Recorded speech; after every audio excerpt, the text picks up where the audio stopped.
Hi everybody, Kathy Tooley, Tools for Success CEO. So today we're going to go behind curtain number 10, the professional development for our teachers, and talk about solutions.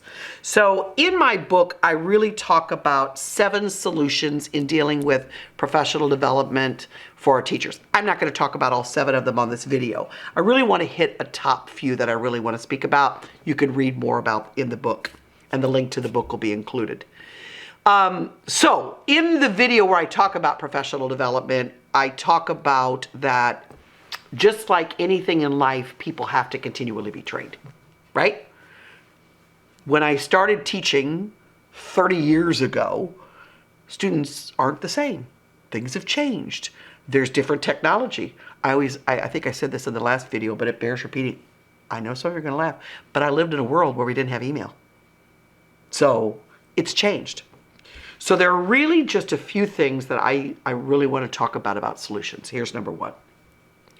We've got to respect that schools need time, job-embedded professional development.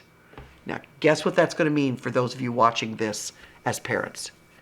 Your schools need to close. We need to close. We need to shut down schools for your students so that the teachers can get together and have meaningful professional development.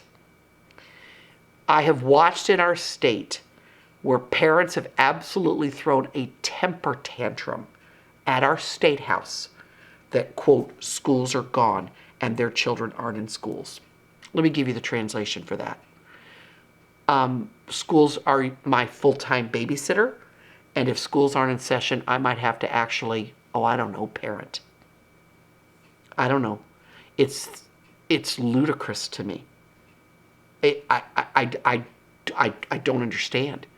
Do you know that when your students, your child included, those of you watching this video, take a state test, we as educators get pretty meaty reports on that state test. Not just the score, not just your child's letter grade. We get a real breakdown of what standards they were strong in on that state test and what standards they were weak in. We get a report by grade, we get a report by discipline, we get a report by your student. If you've ever really spent time really looking at a report, it takes a few minutes, right? And when you've got 35 kids in your classroom, you need time to break that data down. Why do they need time to break that data down? Because good educators know I really have to look at that data and look where my students have been successful so I know what to continue to teach so that my students will be even more successful. We so disrespect them that we basically say, do it on your own. Do it on your own. One of the things that I loved most when I became a principal was I got time to look at my data with my administrative team.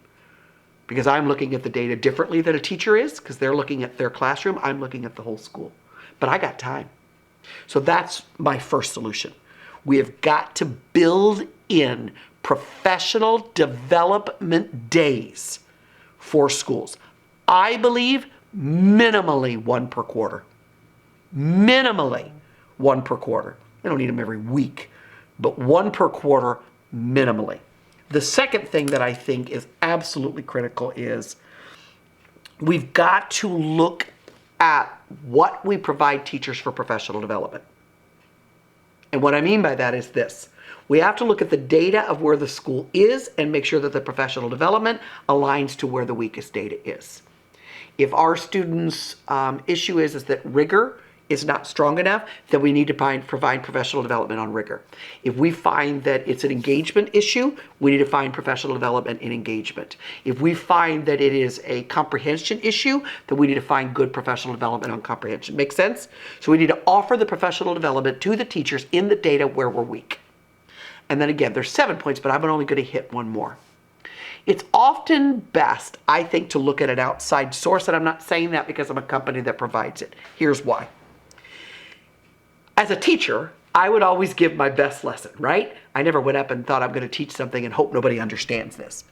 But shockingly, sometimes, I know, some kids just didn't get it. On my best lesson, it might have been some of my best work. I didn't step back at a teacher and say, well, let me just say it again the same way and maybe louder. What I thought was, I got to look at a different way. They didn't get it. So I might have a student explain it. I might put them in a group work. I might look at a different resource, a different article. If I showed it on a video, I might now do it on paper. If I did it on paper, I might now show it on a video. I'm going to look for another mechanism because they heard me, they speak English, but they didn't get it. It's the same thing for teachers. If they're not doing it, it's not because they're bad people. They just need a different voice to hear them, help them hear how to do it. And so an outside company like a mine often helps teachers hear something differently. So those are my 3. There's actually, like I said, 7 in the book, but I don't want this video to go on to foreverness. So I really want to hit the top 3. We've got to give them time to do it, job embedded. It's got to be in line with what they need based upon the job embedded data that I looked at. And often I think an outside source is best. And there's mine and many other companies that do this. So those are my quick solutions that I wanted to provide you for that. If you're a teacher watching this, here's my ask. I would ask that you encourage your administrators to look for assistance in professional development by reaching out to me or other companies. And if you're a parent who has a fit every time your child's school closes, can you agree with me that maybe that's kind of important now? And while I know it's convenient, I was a parent. Remember, I have 3 children. And I remember the days that I still had to go to school, but my children's school was closed. Yeah, that's difficult. I had to make other arrangements. But you make other arrangements when they're sick. You make other arrangements when you vacation. You make other arrangements all the time. It's called being a parent, right? So get together with some of those other parents in the same school district and maybe you can combine forces. There's lots of things we can do. But we have to respect our educators. And they're educators. They have to learn. Make sense? Thank you as always for watching. Don't forget to like, share, follow, ring that bell. The email will be on here if we can support you in any way, shape, or form. And as always, thank you for what you're doing every single day. Have a good day, everybody.